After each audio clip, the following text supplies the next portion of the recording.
you think that this is where being listened to can be so important to people? Yes, I do. Very, very few people feel as if they're really listened to.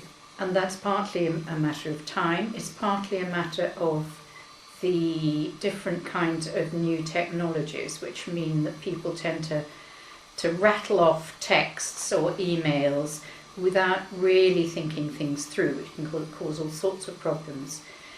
And it isn't the same talking to someone on the telephone or on Skype or email as it is sitting down face to face with someone and simply letting go of your problem and being properly listened to.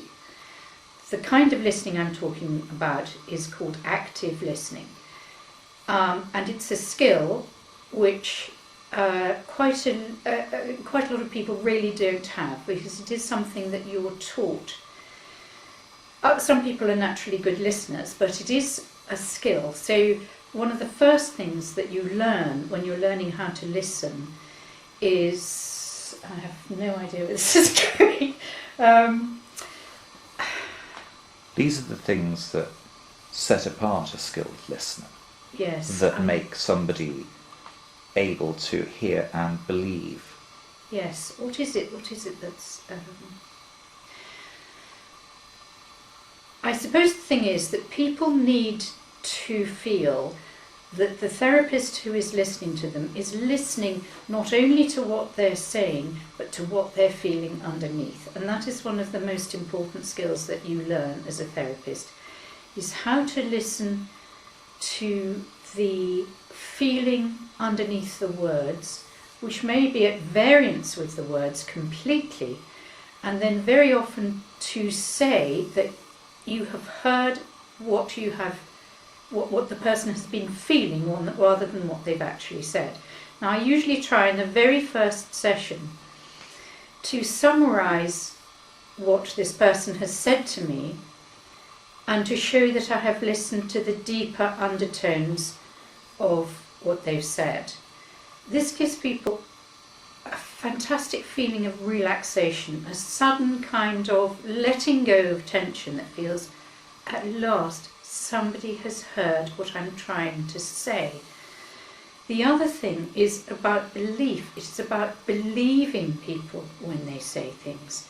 And people may come up with a story that sounds incredible on the surface, but I will believe what they say because it is their truth. I'm not really terrifically interested in absolute truth. I'm interested in their perception of what is happening to them. It's also listening without judgment, with compassion. And what I do find is that I really like my clients. They're lovely. I have such lovely people coming to see me, and they're so interesting and they're so nice. And I can get very caught up in their story and really empathise with what they feel at a deep level. And that is something that I've developed over the years, so that sometimes I actually know what they're going to say before they say it. And I can't explain that in any other way than that I think the psyche communicates in ways we don't understand. We have absolutely no idea, but that kind of deep level of unconscious meeting unconscious is a very special feeling. It's a deep, deep connection.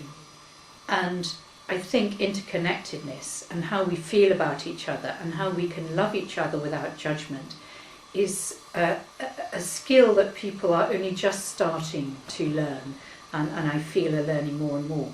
In fact, I think some of the young people around today are so good at it. They're so much less judgmental. They're so much more tolerant.